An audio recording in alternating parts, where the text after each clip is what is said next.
Thanks for joining us. Hiya. Appreciate your time as always. We'll just wait for a couple of questions to come through and then we'll get going. No problem. Water pass, so we'll try and get through as many as we can in that time. So Jonathan Nagyoff from Pro Boxing Fans, did you want to start, mate? Yep, no problem.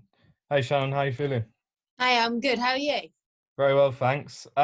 Did you ever believe that in only your 7th fight, having been through what you've been through and sort of, you know, seen your career progress, you'd be in a world title fight? 8th fight. 8th fight. No, it's all gone really quickly. It's all moved quickly. But the weird thing is that they've moved the fight to the Copper Box Arena, which is where I had my debut, literally just 2 months ago. So it's all. So I feel like it's a good omen, to be honest. But yeah, it's all been a bit of a whirlwind. But I feel very blessed to be where I am. How do you think you've come on since that pro debut, and how do you feel you've improved going into this fight on Saturday? I've got a greater understanding of the fighter that I want to be compared to my debut. I feel like I wanted to impress so much. I was almost looking for the knockout and it never came. And I was loading up and I was still very much a novice. So I was making huge mistakes, and I've learned now the knockouts come when you're loose and, the shot just comes off and you're not looking for it. That's when it comes. So I've learned big things since my debut, and I'll come on a lot inside and outside the rings and then as well, I believe. Best of luck for Saturday, Shannon. Appreciate it. Thank you. Thanks. Thanks, Jonathan. If we go to Brett from Bad Intentions Boxing, please. Cheers, Dan. Hi, Shannon. How are you keeping? Hi, Brett. I'm good. How are you? Yeah, I'm not too bad. Thank you very much. It's great to have the opportunity to speak with you. So I suppose taking that on and going back to the Rachel Ball fight, obviously you came out afterwards and fought Doretta Norek, managed to knock her out. What do you think that you've learned from that Rachel Ball fight about yourself in terms of boxing and actually where you are at? After the Rachel Ball loss, I kind of took a long, hard look at myself. Then I took myself away from home comforts. I now live in a hotel in a travel lodge near the gym, and I'm in camp, which is splendid. And I just do everything proper. There's nothing's left unturned. All my evening sessions are done with my coaches next to me as well, not just the daytime ones. So I used to go home and do my running on my own. Now I've got, H or Charlie or Adam or Sally or Asif. Someone stood there next to me, pushing me, or Troy, making sure that I hit numbers. Because before I wasn't doing that, now I am. So there's no stone left unturned. No, that's great to hear. And my final question that I've got for you is Ebanie Bridges. Obviously, this is only a 6th professional fight. Do you think that your level's above her, or do you think there's an element of that she'll bring something that's unexpected to you? I think every fighter brings something that's unexpected to me, and that's especially women's boxing. Women seem to fight me and just come flying out the traps. So, listen, she's a tough fighter. Obviously, I've had one more fight than her, so I've got experience in that way. I think I've got experience with the bigger stages, I've boxed at the O2 before. I've boxed here at the Copper Box. I've boxed in Eddie's back garden. I've done the big nights, so I've got that experience in as well in that way. But I respect her as a fighter, and I think that she's a tough girl, and it makes for a fantastic fight. Shannon, that's great to hear from you, and I wish you every bit of success for Saturday. Thank you very much. Cheers. Bye. Thanks, Brett. If we go to Devinder next from the Boxing Voice.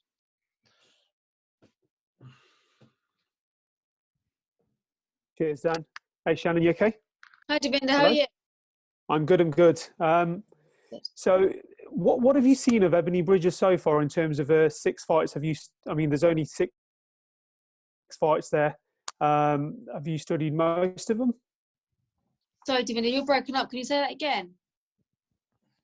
Yeah, apologies. So, what have you studied of Ebanie Bridges so far? There's only 6 fights there on tape. How much of that have you and the team studied in preparation for Saturday night? Well, she only boxed 4 weeks ago, so obviously I watched that fight. I watched it live in the morning because obviously she was in Australia, so different time zones. And I've watched her a couple more times. She's a very aggressive, come forward fighter. So we've trained for what's going to be a very tough, hard fight. And I feel like if she comes flying out and tries to be aggressive and fight me, then we've got the plan for that. And if she tries to box me, then we've got a plan for that as well. So we've covered every aspect. Absolutely fantastic. And just going on to Rachel Ball as well. If you do come out the successor on Saturday night, it's a no-brainer, isn't it? You and Rachel Ball. Do you want to revenge that loss? And how soon would you want to do that? Yes.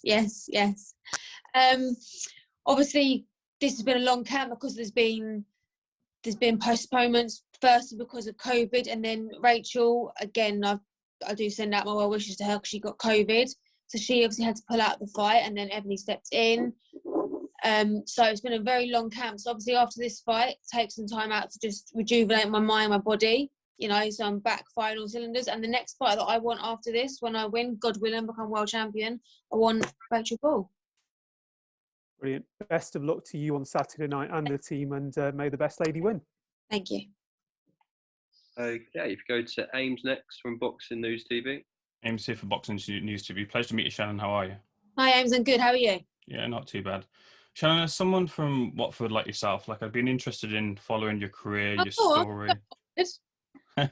It's just seeing your career, your story, and seeing how you got on. But I would like to ask about, it was disheartening to see some old social media posts brought to light, which appeared to target people in my community and others. You did put a statement out covering it, but it was deleted, and some members of the media were pressured not to report on the story. Do you think that was the way to handle and take ownership of those past mistakes?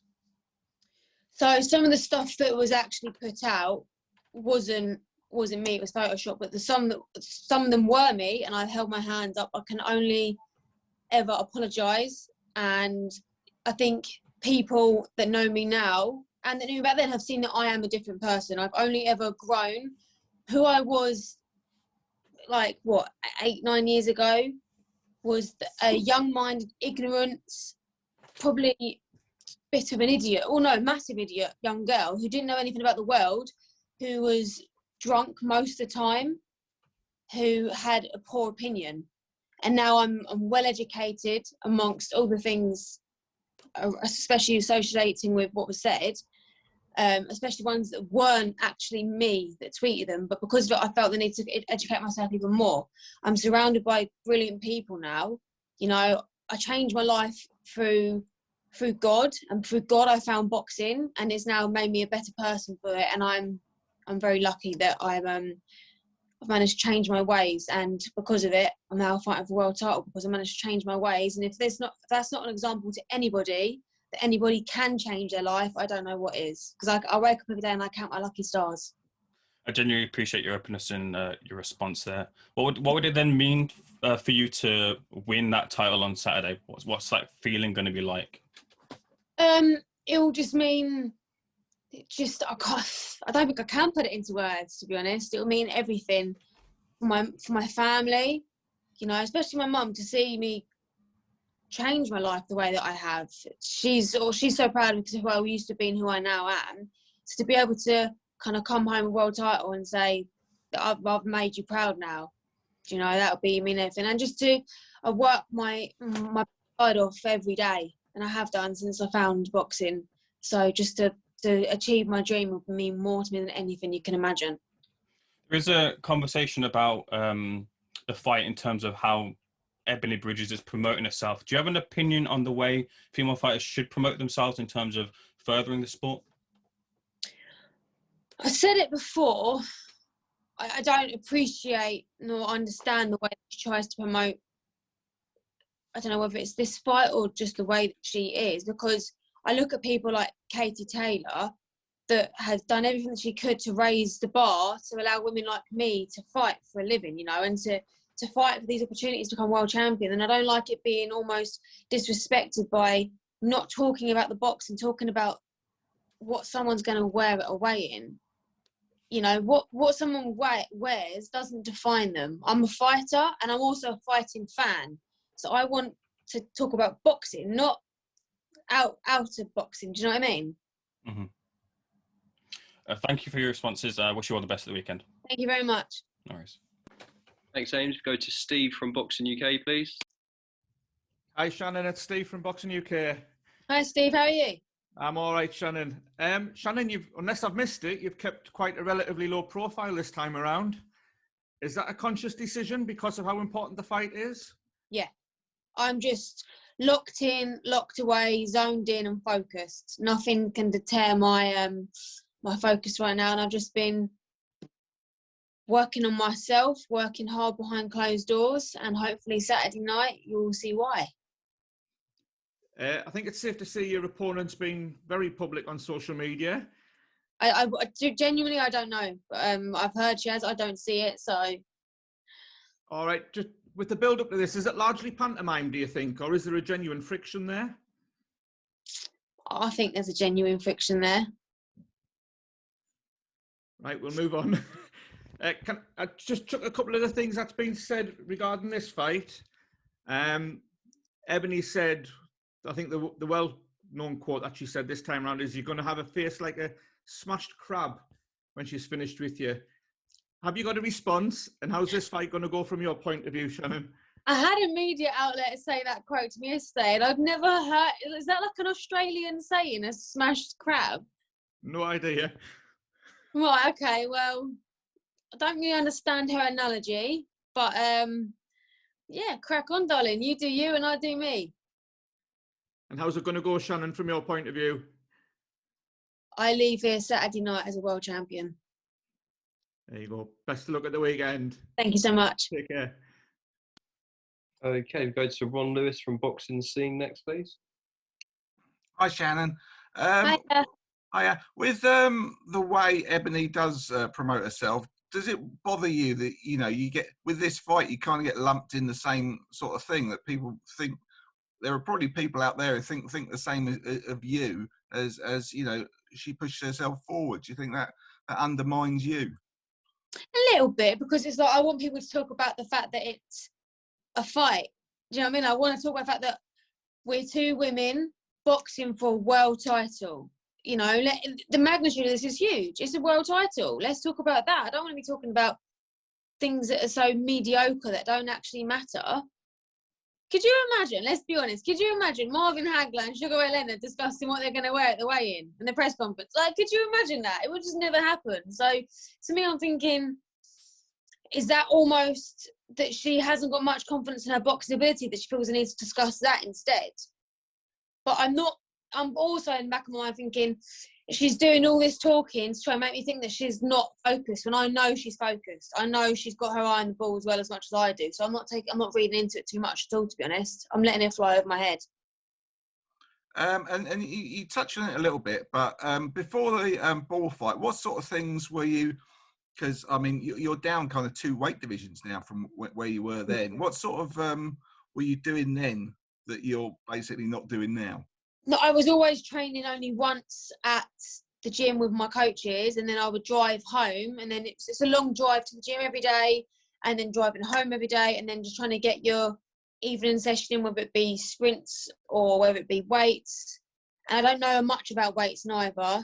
So now I'm staying down there, so I've got the constant drive back and forth. My evening sessions, I've got someone next to me the whole time, whether it's weights and they know what they're teaching me, or whether it's sprints, or whether it's hills, whatever it is, I've got someone there pushing me every single time, making sure that I get the best out of myself. You notice the difference in yourself, I take it, look, a couple of days after the fight. And it's obviously last camp, it was the first time I'd done it, and I stayed down there, and you saw a big difference in my last fight. And this fight, I can genuinely say, I'm not just saying it because people do say it, this is the fittest I've ever been. Excellent. Cheers, Shannon. Speak to you soon. Thank you. Thanks, Ron. If we go to Jason Fletcher next, please. Yeah, good morning, Shannon. How are you? Hi, I'm good. Or good afternoon. But yeah, I'm good. Yeah, apologies. Sorry, it's like one o'clock in the morning, so I've got to keep quiet so I don't wake my kids up. Oh. Yeah, sorry, you dropped out there for a second. Firstly, congratulations, you and Abby, on the fight. We're very happy that you guys get the opportunity to see it. As an Australian, I'm psyched. But how do you think Eddie Hearn, what he's doing for women's boxing is absolutely phenomenal at the moment? And do you think that you girls need that the trend needs to keep following like the UFC? That one day you girls can actually take over and host your own shows? That would be You amazing. deserve it. Yeah, no, that would be amazing. You know, UFC's really set the bar. I think Ronda Rousey helped that. She set a huge bar, causing a lot of traction. And I feel like Katie Taylor's doing that as well now for women's boxing. So if we can continue to create massive waves in women's boxing, why couldn't it end up where the UFC is? And just a quick question, your thoughts on 3-minute rounds for women's boxing? I get slated for saying this, but I actually think we should fight 3-minute round. I do longer rounds in the gym. I prefer it. I think, you know, women, I understand why they don't, because the whole dehydration clause, we dehydrate quicker, so it's more dangerous for women, but it's just a bit annoying. You know, we do 10 rounds, not 12. We do 2 minutes, not 3. But then because of that, women's fights are so full on because it's only 2 minutes. They're very exciting. So you've got to try and see it from both sides of you as well. Yeah, I agree. And just for a bit of a laugh, smash crab is an Aussie thing. So get a laugh out of that. Explain to me, what is it? Oh, basically, you know, you get a crab, you smash it up with the hammer and it looks terrible. So that's basically... A nice one, girl, yeah. Yeah, so... Yeah, but basically it's just a bit of banter. It's nothing malicious. She's just having a crack at it. It's an Aussie thing. Listen, So, I already know. Listen, we've been having whatever. Everyone's been saying what they want on social media between me and her. I know there's no facetiousness between it. Do you know what I mean? yeah, absolutely. No, we're larrikins here in Australia. We never mean any malice. But congratulations to you. You girls deserve this fight. I can't wait to see it. And good luck to the both of you. Thank you so much. Okay, we've got time for one final question before we let Shannon go. Gail, did you want to ask your question, please? Hi, Shannon. Hi, Gail. How are you? I'm good, thank you. I'm Gail on behalf of Women's Fight News. Yeah. Wanted to check with you, Shannon. Obviously, you were originally scheduled to fight Ball. Yes. I wanted to ask, did you have to make any changes in your preparation and training because of the change in opponent? Yeah, obviously I've gone from fighting someone that was very tall to like someone that's near enough my height. But the weird thing was, just before we found out that Rachel had COVID, my sparring partner, who was a man who was a bantamweight, who was 5'11", I think, he dislocated his knee. And I was like, oh no, my sparring partner for like the camp is gone, what am I going to do? And then we found out Rachel had pulled out, and we were like, oh, okay. So it's obviously a lot easier to find sparring partners for someone like Ebanie than it was for Rachel. So that kind of was like, okay, that's not too bad. But we've changed, you know, we're not trying to fight someone tall on cut things like that. So we've changed quite a few, but we've still worked just as hard, if anything harder.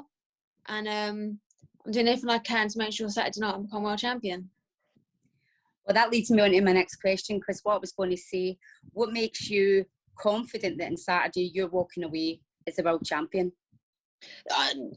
I'm sure this means a lot to her. I'm sure it does.